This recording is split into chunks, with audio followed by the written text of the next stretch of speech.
కుటుంబ పరిస్థితులు కుంగదీశాయి. ఆర్థిక పరిస్థితులు అతలాకుతలం చేశాయి. తన భవిష్యత్తు ఏమైపోతుందో అని భయపడలేదు. ఆత్మస్థైర్యంతో ముందడుగు వేశారు. ఉద్యోగం నుంచి వ్యాపార రంగంలోకి అడుగులు వేశారు. నేడు సక్సెస్ఫుల్ బిజినెస్ విమెన్గా నలుగురికి ఆదర్శంగా నిలిచారు. ఆమె ఎవరు కాదు, జయశ్రీ గారు. ప్రస్తుతం జయశ్రీ గారు మనతో ఉన్నారు. వారిని అడిగి మరిన్ని వివరాలు తెలుసుకుందాం.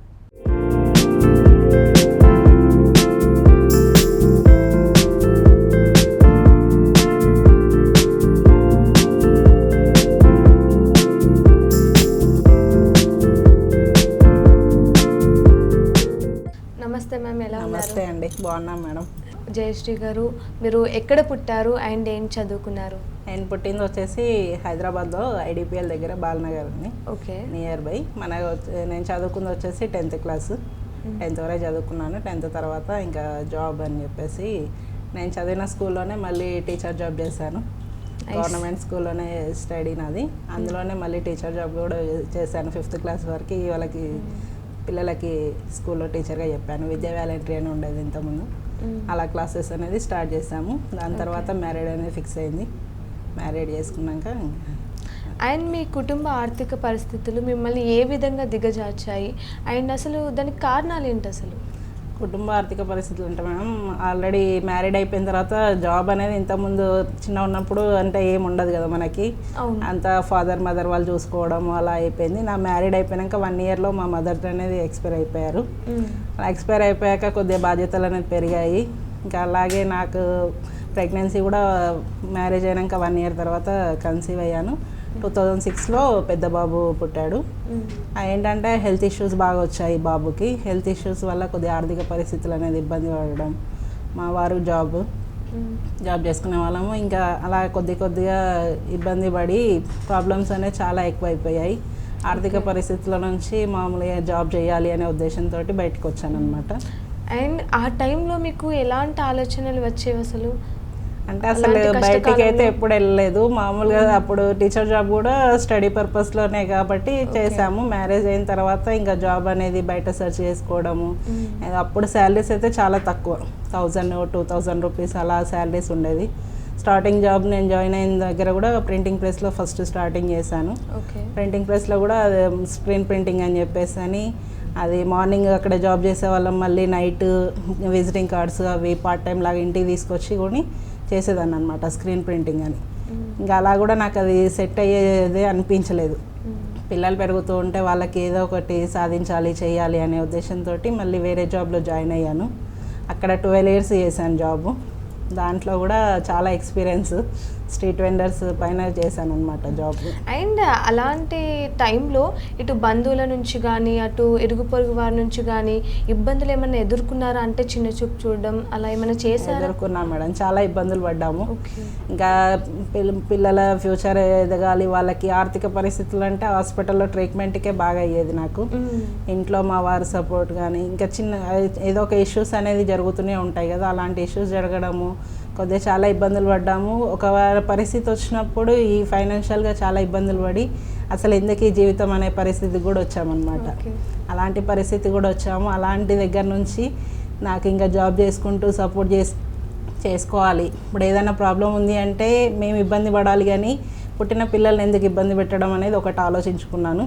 వాళ్ళకి ఎలాంటి ఇబ్బందులు రావద్దు అనే ఉద్దేశంతో నేను ముందుకు వచ్చాను అనమాట. అప్పుడు నాకు ఈ సంపంగి అనేది కూడా పరిచయం అయింది. అండ్ మీరు అన్ని ప్రాబ్లమ్స్ మీరు ఫేస్ చేశారు కదా, సో వాటి నుంచి బయటపడడానికి ఫస్ట్ మీరు తీసుకునే నిర్ణయం ఏంటి? ఫస్ట్ వచ్చేసి జాబ్ అయితే ఇంకా ఎన్ని రోజులు చేసినా ఇలాగే ఉంటుంది. జాబ్ వల్ల అయితే సెటిల్మెంట్ అనేది ఒకటి ఉండదు. ఫ్యామిలీలో ముందుకు ఎదగడానికి అనేది ఏ ఛాన్సెస్ అయితే కనిపించలేదు అక్కడ. నాకేంటంటే నేను జాబ్ చేసుకునే దగ్గరే మా మామయ్య ఉండేవాళ్ళు. వాళ్ళకి ఇక్కడ మనకి సార్ వాళ్ళు శ్రీనివాస్ సార్ గారని పరిచయము. శ్రీనివాస్ సార్ ద్వారానే నేను వచ్చాను మన సంపంగిలోకి. సార్ శ్రీనివాస్ సార్ వచ్చారు నా దగ్గరికి. వచ్చి జాబ్ ఎన్ని రోజులు చేస్తావమ్మా, ఇంకా జాబ్ వద్దు, నువ్వు టాలెంట్ ఉంది, బిజినెస్ చేసుకో, బాగుంటుంది, ఫ్యూచర్ ఉంటుంది అని చెప్పారు. అలా నేను ఇక్కడికి రావడం స్టార్ట్ సో అలాంటి టైంలో మీ ఫ్యామిలీ సపోర్ట్ ఉండేదా మీకు? ఫ్యామిలీ సపోర్టింగ్ ఉంది, హస్బెండ్ కానీ ఉన్నారు, ఫుల్ సపోర్ట్ చేస్తారు. ఓకే, ఇబ్బంది ఏం లేదు. ఏ టైం అయినా కూడా వాళ్ళు ఇప్పటికి కూడా ఏం కంగారు పడరు. హ్యాపీగా వాళ్ళు ఏ టైంలో అయినా సేఫ్ ఫ్యామిలీ సపోర్ట్ ఉంటే మనం ఏదైనా చేయగలం. ఫ్యామిలీ సపోర్టింగ్, ఫుల్ సపోర్టింగ్ ఉంటుంది. అండ్ ఎలా మీరు అటు ఇటు ఉద్యోగం, అటు చిన్న పిల్లలు కదా అప్పుడు వాళ్ళు ఎలా మేనేజ్ చేసేవారు? ఇంకా పిల్లలకి అన్ని రెడీ చేసేసి వాళ్ళని స్కూల్స్కి పంపించేసి ఆ టైం లోపల నేను జాబ్ చేసుకొని మళ్ళీ ఈవినింగ్ టైం వరకు వెళ్ళిపోవడం అలాంటివి చేసాం. సరిపోయేదా శాలరీ? సరిపోలేదు, అసలు సరిపోదు. ఇంటి రెంట్ మళ్ళీ ఇవన్నీ చూసుకోవాలనే కూడా ఇబ్బంది ఉండేది. ఆ సిచ్యువేషన్స్లో మిమ్మల్ని బాగా కుంగదీసిన సిచ్యువేషన్ ఏదైనా ఉందా? అంటే ఇంకా నాతో అవ్వదేమో అలాంటి ఏమైనా సిచ్యువేషన్స్ వచ్చాయా మీకు ఈ జర్నీలో? వచ్చాయి మేడం, చాలా ఇబ్బందులు పడ్డాము. నేను జాబ్ చేసుకుంటూ పార్ట్ టైం లాగా అని చెప్పేసి అని బిజినెస్ కూడా చేశాను. శారీ బిజినెస్ చేయడము, మామూలుగా మనకి ఇప్పుడు 10 రూపీస్ ఐటమ్స్ అని చెప్పేసి అవి రెడీమేడ్ గార్మెంట్ ఐటమ్స్ కూడా చేశాను. బయట ఫైనాన్షియల్గా లోన్స్ తీసుకోవడం వల్ల వాళ్ళు చాలా ఇబ్బందులు పెట్టారు. మామూలుగా తీసుకున్న దానికంటే డబల్ పే చేయాల్సి వచ్చింది. లాస్ట్ సిచ్యువేషన్ ఆ రోజు పే చేయాలి, ఈఎంఐ ఉంది, పే చేయాలి అంటే నా దగ్గర డబ్బులు లేక చాలా ఇబ్బందులు పడుతూ ఉంటే ఇంకా సూటిపట్టి మాటలు అంటూ ఉంటారు కదా, అలా కట్టేటప్పుడు ఎందుకు తీసుకోవడం, ఎందుకు చేయడం అనే ఇబ్బంది పెట్టినప్పుడు లాస్ట్ మూమెంట్ అనుకున్నాం, ఇంకా ఆ రోజు లెటర్ రాసి పెట్టేశాము. ఇంకా ఇంట్లో ఫ్యామిలీ ఇంకా ఈరోజు లాస్ట్ ఇంకా మేము ఉండము అని చెప్పేసి అని ఇంట్లో మా అత్తయ్య మామయ్య ఉంటే వాళ్ళని బయటికి పంపించాము. మా హస్బెండ్, నేను, మా పిల్లలు ఇద్దరిని తీసుకొని బయటికి వెళ్ళిపోదామని చెప్పేసి ఆల్రెడీ వెళ్ళిపోయాము. ఒక 2 nights బయటికి వెళ్ళిపోయిన తర్వాత ఎక్కడికి వెళ్ళాలనేది కూడా అర్థం అవ్వలేదు అనమాట. అలాంటి సిచ్యువేషన్ కూడా ఫేస్ చేసాం మేము. ఇబ్బందులలో ఏంటి ఇంకా లాస్ట్ ఇలాంటి పరిస్థితి ఎందుకు వచ్చింది అని చెప్పేసి కూడా ఫైనాన్షియల్గా చాలా ఇబ్బంది అయిపోయింది. ఇంకెక్కడ కట్టడానికి కూడా అవ్వట్లేదు. అక్కడ నుంచి ఇక్కడ నుంచి అక్కడ తీసుకొచ్చి పెట్టడంతో పిల్లలకి చూస్తే పెద్ద బాబుకు హెల్త్ ఇష్యూ చాలా ఉండేదన్నమాట. ఇంకా హాస్పిటల్లో ట్రీట్మెంట్ కానీ దానికని చెప్పేసి అని అలా చేసుకుంటూ అలాంటి పరిస్థితి వచ్చినప్పుడు ఇంకా వద్దులేండి ఈ జీవితం చాలా అనుకొని వెళ్ళిపోయాము. పిల్లలతో సహా 4 వెళ్ళిపోయాము. మా హస్బెండ్ కూడా ఇంకా నేనంటే సరే వెళ్ళిపోదాం ఇంకా అవ్వట్లేదు అని చెప్పేసి వచ్చేసాడు. వచ్చాక ఇంకా ఆ రోజు లాస్ట్ ఎక్కడికి వెళ్ళాలో అర్థం అవ్వక తిరుపతికి వెళ్ళాము. అక్కడ ఇంకెవరు లేదు, ఫోన్లు స్విచ్ ఆఫ్ చేసేసాము. అసలు ఇంట్లో చూస్తే టెన్షన్ పడుతున్నారనే భయం అయితే ఉంటుంది కదా. వాళ్ళు 2 days వెతికారు మమ్మల్ని, మొత్తం ఎక్కడికి వెళ్ళాము ఏంటి, పిల్లల్ని ఇద్దరిని తీసుకొని వెళ్ళిపోయింది కదా అని చెప్పేసి అని చాలా సఫర్ అయ్యారు వాళ్ళు కూడా. ఇంకా లాస్ట్ అక్కడికి వెళ్ళిన తర్వాత ఇంకా దేవుడు పరీక్ష అనుకున్నాను. ఒకసారి కాల్ చేసి చూద్దాం ఇంటికి ఎలా ఉన్నారో పరిస్థితి అంటే ఇంకా అందరు కాల్ చేయగానే ఒక్కొక్కరు ఏడుస్తున్నారు. ఇంకా ఇలాంటి పరిస్థితి ఇట్లా మాకు చెప్పకుండా వెళ్ళిపోయావు అని చెప్పేసి అని చాలా బాధపడ్డారు. మా మదర్ లేదు, ఫాదర్, మా బ్రదర్స్, సిస్టరు, మా అత్తయ్య మామయ్య కూడా అందరు చాలా టెన్షన్ తీసుకున్నారు. మీకు ఏం టెన్షన్ పడకండి, మేము ఉన్నాము రండి అని చెప్పేసి అని మళ్ళీ కంప్లైంట్ కూడా ఇచ్చారు, పోలీస్ స్టేషన్లో ఇచ్చారు. వీళ్ళకి ఏం అవ్వద్దు అని చెప్పేసి వాళ్ళు కూడా ఎంక్వైరీ చేయడం అలాంటివి కూడా చేశారు. ఇంకా లాస్ట్ మూమెంట్ ఇంకా నాకు అవ్వట్లేదు అనే సిచ్యువేషన్ వచ్చినప్పుడు అలా వెళ్ళిపోయాను. తర్వాత ఇంకా కాల్ చేసి మాట్లాడాక అందరిని కూర్చోబెట్టి మాట్లాడారు. వాళ్ళు ఇస్తారు, కొన్ని పే చేస్తారు, మీరైతే ఇబ్బంది పెట్టొద్దు అని చెప్పేసి అని వాళ్ళతో మాట్లాడారు.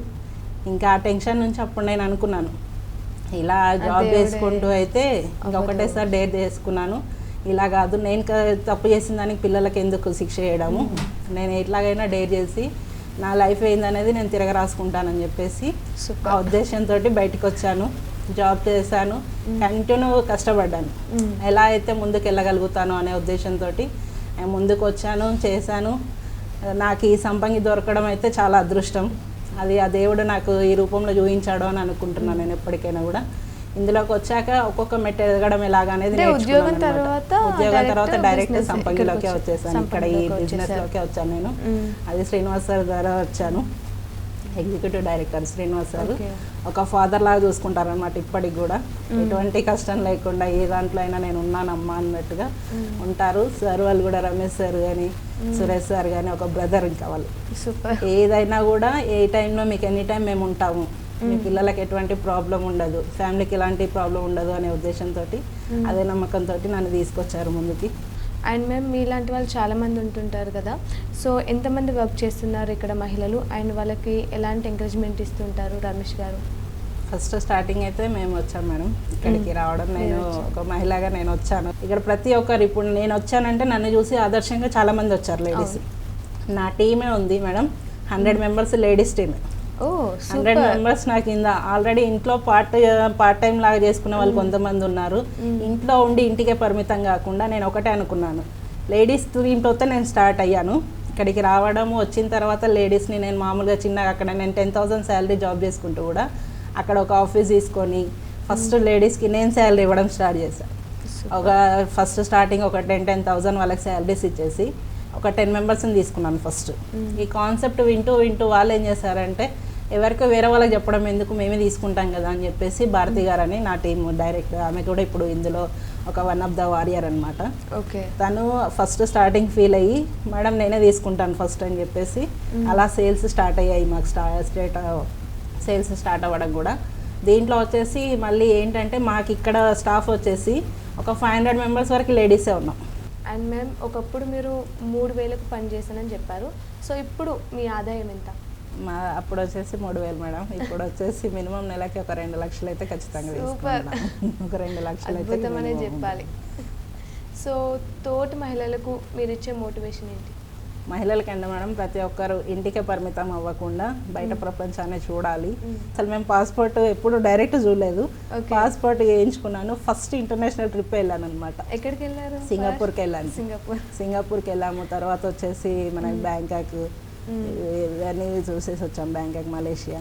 అండ్ నాకు తెలుసుకోవాలని ఉంది, ఒకప్పుడు మిమ్మల్ని చిన్న చూపు చూసిన మొక్కలు ఇప్పుడు ఎలా ఉన్నాయి? ఇప్పుడైతే చూస్తున్నాం కదా మేడం, డైలీ స్టేటస్ చూస్తూ ఉంటారు. ఫస్ట్ డైలీ స్టేటస్ చూస్తూ ఉంటారు, వాళ్ళే అనుకుంటారు అమ్మ మేడం ఇంత ఎదిగింది అని చెప్పేసి అని. ఇప్పుడైతే చాలా మట్టికి ముందుకు వచ్చి మాట్లాడడానికి భయపడుతున్నారు. అది వాళ్ళకైతే ఇంతకుముందు ఫైనాన్షియల్గా చెప్పాను కదా, అవన్నీ ఇందులోకి వచ్చాక అన్నీ క్లియర్ అయిపోయాయి. ప్రెసెంట్ మీ పొజిషన్ ఎలా ఉంది అండ్ ఫ్యామిలీ అంతా ఎలా ఉన్నారు? అందరు హ్యాపీగా ఉన్నారు. అందరు హ్యాపీగా ఉన్నారు. నాతో పాటు నిలిచిన వాళ్ళందరూ కూడా వాళ్ళు కూడా ఒక మంచి లైఫ్లో ఉన్నారు. ఇంట్లో ఉండి ఇందాక చెప్పాను కదా, నేను 2 lakhs తీసుకుంటూ నా సపోర్టింగ్ ఉన్న వాళ్ళు కూడా ఎవ్రీ మంత్ 1 lakh నుంచి 2 lakhs తీసుకునే రకంగా ప్రతి ఒక్కరికి ఆ సపోర్టింగ్ చేస్తున్నాం అనమాట. అండ్ పిల్లలు ఎలా ఉన్నారు? వాళ్ళు ఏం చదువుతున్నారు? పిల్లలు వచ్చేసి 2 బాబులు అండి. 2 బాబులు. పెద్ద అబ్బాయి డిగ్రీ కంప్లీటెడ్, 3rd year ఇప్పుడు రన్నింగ్ అవుతుంది. చిన్న అబ్బాయి డిగ్రీ ఫస్ట్ ఇయర్ చేస్తున్నారు. అండ్ వాళ్ళ ఫీలింగ్ ఎలా ఉంది? అంటే ఈ జర్నీ మామూలు జర్నీ కాదు కదా? కాదు మేడం, చాలా హ్యాపీగా ఫీల్ అవుతున్నారు వాళ్ళు కూడా. మా మమ్మీ ఉంది ఇంకా చూసుకుంటుంది, మాకే టెన్షన్ లేదు అనే ప్రశాంతంగా ఉన్నారు. సూపర్ వాళ్ళు. అండ్ ఫ్యామిలీ నుంచి మీకు ఎలాంటి సపోర్ట్ దక్కుతుంది? బాగుంటుంది మేడం. ఇప్పుడైతే ఏది ఉన్నా కూడా వాళ్ళు ప్రతి ఒక్కదానికి ఇంకా సపోర్ట్ ఇచ్చేసి ముందుకెళ్ళు, ఏది ఇబ్బంది భయపడాల్సిన పని ఉండదు అని చెప్పేసి. ఒక్కొక్కసారి బిజినెస్ లేని టైంలో నేను టెన్షన్ పడుతూ ఉంటే మమ్మీ ఈరోజు ఒకరోజు బిజినెస్ లేకపోతే నెక్స్ట్ నీదే ఉంటుంది బిజినెస్, కంగారు పడాల్సిన పని లేదు, సపోర్టింగ్ ఇస్తూ ఉంటారు. అండ్ మీరు ఈ ఎంటైర్ జర్నీలో చాలా చూసారు, చాలా ఇబ్బందులు పడ్డారు.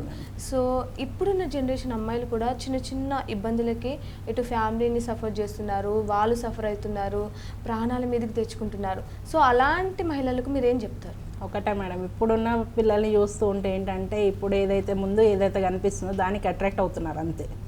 లైఫ్ అనేది ఎలా ఉంటుంది అనేది ఆలోచించట్లేరు. ఇప్పుడున్న దాన్ని బట్టేసి ఈ మూమెంట్ అయితే నాకు హ్యాపీగా ఉంది కదా అని చెప్పేసి అనుకొని చాలామంది ఇబ్బందులు పడుతున్నారు. కొద్దిగా వాళ్ళకి ఏదన్నా బాధ్యత పెరిగింది అని అంటే టెన్షన్కి తీసుకోలేకపోతున్నారు.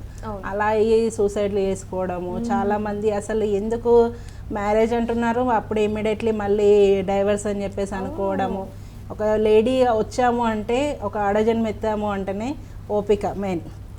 ఓపిక అనేది ఉండాలి. ఎంత పేషెన్సీ ఉంటే అంత లైఫ్లో అనేది ముందుకు ఎదగడానికి ఉంటుంది అనమాట. ఆ పేషెన్సీ ఉండాలి. మనం ఒక అడుగు ముందుకేస్తున్నామంటే అడుగు ముందుకేసేటప్పుడు అది రాంగా రైట్ అనేది ముందు ఆలోచించుకొని వెళ్తే వాళ్ళ లైఫ్ అనేది కూడా బాగుంటుందని చెప్పేసి అనుకుంటున్నాను. సూపర్, చాలా చక్కగా చెప్పారు. ఇదంతా ఆలోచిస్తున్నారు. ఒక మనిషి జన్మెత్తాలంటే తల్లి 9 నెలల కడుపులో ఎంత కష్టపడితే మనిషి బయటికి వస్తారు. ఆ జన్మ తీసిన తర్వాత వాళ్ళు 20 సంవత్సరాలు పెంచి తల్లి తండ్రి వాళ్ళు ఎంత కష్టపడి ఆ స్థాయికి తీసుకొచ్చిన తర్వాత కరెక్ట్ పిల్లలు సెటిల్ అయ్యే మూమెంట్లో ఆలోచించట్లేరు. ఫాదర్ మదర్ మమ్మల్ని ఎంత కష్టపడి పైకి తీసుకొచ్చారో అనే ఆలోచన లేకుండా నేను ఏం చేస్తున్నాను అనే ఆలోచన తీసుకుంటే కనుక ఇలాంటి ఇంకొకసారి సూసైడ్ అనేది అటెంప్ట్ చేసుకోవడానికి ఉండదు. ఒక 2 సెకండ్స్ నేను కూడా అదే ఆలోచించుకొని బయటికి వెళ్ళాను. సూసైడ్ అనేది ఒకటే ఆలోచన వచ్చింది. ఒక 2 సెకండ్స్ నేను ఆలోచించుకున్నాను, ఎందుకు నేను చావాలి, నేను చావకపోతే నాకు లైఫ్ లేదా, నాకు ఇచ్చిన ఇప్పుడు మనకి జన్మ ఇచ్చారు, జన్మ ఇచ్చిన తర్వాత దాన్ని నిలబెట్టుకోవడం ఎలా అనేది కూడా ఒక సెకండ్ ఆలోచించుకుంటే, ఆ రోజు నేను ఒక సెకండ్ ఆలోచించకుండా నేను సూసైడ్ కనుక వెళ్ళింటే నేను వెళ్ళేదాన్ని, నా పిల్లల భవిష్యత్తు అనేది పాడైపోయేది. ఆ రోజు నేను ఆలోచించి మళ్ళీ రిటర్న్ వచ్చాను కాబట్టి ఈ స్థాయిలో ఉన్నాను. ఆ సూసైడ్ విషయం అనేది పక్కన పెట్టుకుంటే మీరు చాలా సాధించగలుగుతారు. బయట ప్రపంచం అనేది చాలా ఉంటుంది. ఆ క్షణం ఒకటి దాని గురించి ఆలోచన తీసేసి బయటికి రండి. అండ్ మ్యామ్, మీరు మీ దగ్గర వర్క్ చేస్తుంటారు, 100 మందికి పైగా చేస్తూ ఉంటున్నారు అని చెప్తున్నారు కదా. సో మీ జర్నీ గురించి వాళ్ళకి చెప్తూ ఉంటారా? ఫస్ట్ వచ్చేసి నేను ఒక్కొక్కరిని సింగిల్గా కూర్చోబెట్టుకుని, నా టీం వరకు అయితే ఓకే, సింగిల్గా కూర్చోబెట్టుకొని వాళ్ళ ఫ్యామిలీ ప్రాబ్లమ్స్ ఏముంటాయి అనేది ఫస్ట్ తెలుసుకుంటాను. సూపర్. ఫస్ట్ తెలుసుకున్న తర్వాతనే వాళ్ళ ఫ్యామిలీ పరంగా వాళ్ళకి ఏం అవసరం ఉన్నాయి, అవసరాలు ఏంటి. ఇప్పుడు మ్యారేజ్ అయ్యే అమ్మాయిలు ఉన్నారు, వాళ్ళకి రేపు పొద్దున ఎలాంటి అబ్బాయిని తీసుకురావాలి, పొద్దున వాళ్ళ ఫ్యామిలీ పరంగా ఎలా ఆలోచించాలి అనే ఉద్దేశంతో ఫస్ట్ నేనే ప్లానింగ్ ఇస్తాను వాళ్ళకి. వాళ్ళ డైరీస్ ఉంటాయి మాకు, ఆ డైరీలో ఫస్ట్ మేము న్యూ ఇయర్ అయిపోయిన రోజు ఫస్ట్ రిజర్వేషన్ రాసుకునేటప్పుడు మేము ఈ ఇయర్లో ఏమేమి సాధించాలి అనేది నోట్ చేసుకుంటాము. అందులో క్లియర్గా అప్డేట్ ఇస్తాను, మీకు ఈ ఇయర్ ఎంత ఖర్చు అవుతుంది, ఎంత ఎక్స్పెండిచర్స్ ఉన్నాయి, ఏమేమి కష్టపడాలి మనం ఈ ఇయర్ చేయాల్సింది, ఎన్ని బాధ్యతలు ఉన్నాయి అదనేది ఫస్ట్ క్లియర్గా నోట్ చేసుకుంటాం. సూపర్. ఈ ఇయర్ మనం ఇప్పుడు ఒక 5 lakhs వరకు బయట పేమెంట్స్ చేసేది కొంతమందికి ఉంటారు. అలాంటి పరిస్థితి ఉంటే దానికి ఎలా సంపాదించుకోవాలి, ప్లస్ పిల్లల స్టడీ పర్పస్ ఏంటి, రేపు పొద్దున వాళ్ళ భవిష్యత్తుకి ఏం తీసి పెడదాం మనం అనేది, దాని గురించి మన లైఫ్ అనేది నెక్స్ట్ వేరే వాళ్ళకి మళ్ళీ ఒకసారి పైకి ఎదిగాము అంటే మళ్ళీ కిందికి పడొద్దు అనే ఆలోచనతోటి ఎప్పటికప్పుడు గైడ్లైన్స్ ఇస్తూనే ఉంటాను. ప్రతి ఒక్కరికి కూడా నేను చెప్పే మహిళలకు అందరికి కూడా అదే, మనం ఒక స్టెప్ ఎక్కుతున్నాము అని అంటే మళ్ళీ వెనకకి తిరిగి చూసుకోకుండా ఉండాలి. ఒక్కొక్క మెట్టు ఎదుగుతూ ఉండాలి కానీ దిగకుండా చూసుకోవాలి. అండ్ మీ టాలెంట్ని గుర్తించి మీకు ఏమైనా అవార్డ్స్ రావడం జరిగిందా? అవార్డ్స్ ఆల్రెడీ మాకు గిన్నీస్ బుక్ వరల్డ్ రికార్డు కంపెనీకి వచ్చింది. మన కంపెనీ పరంగా కూడా మేము చేసే కాన్సెప్ట్ కూడా యూనిక్ కాన్సెప్ట్ అండి, ఎవ్వరు చేయరు. అలాంటి ప్రాజెక్ట్లోకి మేము వచ్చాము. అది చాలా అదృష్టం అనుకుంటాం. మేము పండించే పంటలు కూడా ప్యూర్ ఆర్గానిక్ పద్ధతిలోనే పండిస్తున్నాం కాబట్టి కంపెనీకి అవార్డ్స్ వచ్చాయి. కంపెనీ పరంగా మేము బిజినెస్ చేస్తున్నందుకు మాకు కూడా సన్మానాలు అని చెప్పేసి మాకు అక్కడ బ్యాంకాక్లోనే అవార్డు ఇచ్చారు, అక్కడ అవార్డ్స్ ఇచ్చారు. ఇక్కడ ప్రతిసారి మేము అచీవ్మెంట్స్ అవుతూనే ఉంటాం, దానికి సంబంధించిన అవార్డ్స్ తీసుకుంటూనే ఉంటాం. అండ్ గిన్నీస్ వరల్డ్ రికార్డ్ వచ్చినప్పుడు మీ ఫీలింగ్ ఎలా ఉండే, అండ్ ఫ్యామిలీ కానీ ఫ్రెండ్స్ కానీ వాళ్ళంతా ఎలా ఫీల్ అయ్యారు? చాలా హ్యాపీగా ఫీల్ అయ్యాము. ఆ రోజు పెద్ద ఈవెంట్ జరుపుకున్నాము. ఆ గిన్నీస్ బుక్ వరల్డ్ రికార్డ్ వచ్చినప్పుడు చాలా హ్యాపీ అంటే హ్యాపీ, ఇంకా అందరు చిందులేసాము. ఏంటంటే ఆ కాన్సెప్ట్ పరంగా మేము జెన్యున్గా చేస్తున్నాం కాబట్టి అక్కడి వరకు వచ్చాము. అది ప్రతి ఒక్కరు చూసుకున్న తర్వాతనే గిన్నీస్ బుక్ వరల్డ్ రికార్డ్, అది కూడా మనకి శ్రీధర్ బాబు ఐటీ మినిస్టర్ ఉన్నారు కదా, వాళ్ళ చేతుల మీదుగానే తీసుకున్నాం కాబట్టి చాలా హ్యాపీగా ఫీల్ అయ్యాము. సూపర్. అండ్ ఈ జనరేషన్లో ఇటు ఆర్థిక సమస్యలు తట్టుకోలేక ఇటు మహిళలు కానీ పురుషులు కూడా చనిపోతూ ఉన్నారు, ప్రాణాల మీదకి తెచ్చుకుంటూ ఉన్నారు ఇంకా ఫినాన్షియల్ ప్రాబ్లమ్స్ వల్ల. సో అలాంటి వారికి మీరు ఏం చెప్తారు, ఎలా మేనేజ్ చేసుకోవాలి? ప్రాబ్లమ్స్ అంటే మేడం మనం తెచ్చుకునేవి అవి ఏంటంటే ఇప్పుడున్న సిచ్యువేషన్లో చాలామంది బద్ధకం అనేది ఒకటి ఎక్కువైపోయింది. ఏదన్నా జాబ్ చెయ్యండి అంటే వాళ్ళకి ఓపిక ఉండట్లేదు. ఒక 10 నిమిషాలు అది తినే ఫుడ్ వల్ల కూడా చాలా మందికి ఎఫెక్ట్స్ వస్తున్నాయి. మన ఈ కరోనా తర్వాత కూడా ఆ ఇంజెక్షన్స్ తీసుకున్న తర్వాత కూడా హార్ట్ స్ట్రోక్స్ అని చెప్పేసి ఉండి మిడిల్లోనే, ఇప్పుడు అంతకుముందు హార్ట్ స్ట్రోక్ వచ్చేది ఒక 50-60+ ఉన్న వాళ్ళకి వచ్చేది, ఇప్పుడైతే 25 years ఉన్న వాళ్ళకి కూడా హార్ట్ స్ట్రోక్స్ వస్తున్నాయి. అదేంటంటే ఫుడ్, ఇప్పుడు మనం తీసుకునే ఫుడ్ కూడా కంట్రోల్ ఫుడ్ లేదు, బయట ఏది దొరుకుతుంది తింటున్నారు, జంక్ ఫుడ్ తింటున్నారు. దానివల్ల కూడా హెల్త్ ఇష్యూస్ అనేవి చాలా వస్తున్నాయి. మా దగ్గర ఏంటంటే మేము ప్యూర్ ఆర్గానిక్ పద్ధతిలో పండిస్తున్నాము. అవి ఆల్రెడీ మనం సంపంగి న్యాచురల్స్ అని చెప్పేసి దాన్ని కూడా స్టోర్ చేస్తున్నాము. ఎవరైనా బుకింగ్ చేసుకోవాలనుకున్నా కూడా దాంట్లో ఆర్డర్ పెట్టుకోవచ్చు. ప్యూర్ న్యాచురల్స్ అలాంటి ఫుడ్ తీసుకొని కూడా వాళ్ళు హెల్త్ పరంగా కూడా హ్యాపీగా ఉండొచ్చు. మళ్ళీ ఇంకొకటి ఏంటంటే చిన్నదానికి సూసైడ్లు అనేది చేసుకోకుండా కొద్దిగా ఆ పేషెన్సీతో ఆలోచించుకుంటే ముందుకు ఎదగడానికి చాలా మార్గాలు ఉన్నాయి. ఒక ప్లాట్ఫామ్ మనం ఎంచుకున్నాము అంటే ప్లాట్ఫామ్ సరౌండింగ్స్ ఏమున్నాయి, దాంట్లో ఎలాంటిది మనకు రేపు పొద్దున సిచ్యువేషన్ వచ్చినప్పుడు ఎలా ఉంటుంది మనకు సపోర్టింగ్ అనేది కూడా చూసుకుంటే, దాంట్లో ఫస్ట్ కొటేషన్ కూడా వచ్చేసి మాది హెల్త్, వెల్త్ అండ్ హ్యాపీనెస్ తోటే వెళ్తాము. హెల్త్ పరంగా వచ్చేసి మేము పండించే పంటలు, మేము పెట్టే మొక్కలు కూడా వచ్చేసి టిష్యూ కల్చర్ ప్లాంట్స్ అనమాట. డేట్స్ అనేది ప్రతి ఒక్కరికి తెలుసు, డేట్స్ వల్ల బెనిఫిట్స్ ఏముంటాయి, హెల్త్కి సంబంధించినవి, బాడీలో ఐరన్ అనేది ఎక్కువ ఉండాలి దానికి సంబంధించింది. ఇప్పుడు మనకి కరోనా తర్వాత ప్రతి ఒక్కరికి ఐడియా వచ్చింది. అంతకుముందు డేట్స్ అంటే అంత పట్టించుకున్న వాళ్ళు, ఇప్పుడు ప్రతి ఒక్కరు, అది కూడా మన ఖర్జూర అంటే కూడా ప్రతి ఒక్క శుభకార్యానికి ముందుకు వచ్చేది. ఖర్జూర పండుతోటి దేవుడికి నైవేద్యం పెట్టేదైనా అదే. మనం శివరాత్రి ఫాస్టింగ్ ఉన్నప్పుడు మనం ఉపవాసం వదిలిపెట్టేది కూడా ఖర్జూరతోటే. రంజాన్ మాసం అంతా కూడా ఖర్జూరతోటే వాళ్ళు అలాంటి పంటనే మేము తీసుకొస్తున్నాం. అలాంటి పంట పండిస్తున్నాం కాబట్టి కస్టమర్కి కూడా హ్యాపీగా ఉంటారు వాళ్ళు. మనం అక్కడ ఏంటంటే 2 years ప్లాంట్ని తీసుకొచ్చి పెడతాం. ఇక్కడ సీడ్స్ పెట్టడము అలాంటిది అయితే ఉండదు. కొలన్ బయోటెక్ అనే కంపెనీ నుంచి సౌదీ అరేబియాలో ఉంటుంది. అక్కడ నుంచి ఆ ప్లాంట్స్ తీసుకొచ్చి పెడతాము. ఒక 3 years వెయిటింగ్ పీరియడ్ ఉంటుంది. 4th year నుంచి ఇల్లు స్టార్ట్ అవుతుంది అనమాట. చాలా చక్కగా మాట్లాడారు మ్యామ్, చాలా బాగా చెప్పారు. సో మీ జర్నీ వింటుంటే చాలా స్ఫూర్తిగా ఉంది. సో మీ ఫ్యూచర్ ప్లాన్స్ అన్నీ కూడా వర్కౌట్ అవ్వాలని వనితా టీవీ మనస్ఫూర్తిగా కోరుకుంటుంది. Thank you madam. చూశారు కదా, ఇది వాల్టి నింగి నేల నాదే ప్రత్యేక కార్యక్రమం. మరో ఎపిసోడ్లో మళ్ళీ కలుద్దాం. అంతవరకు చూస్తూనే ఉండండి వనితా టీవీ. నమస్తే.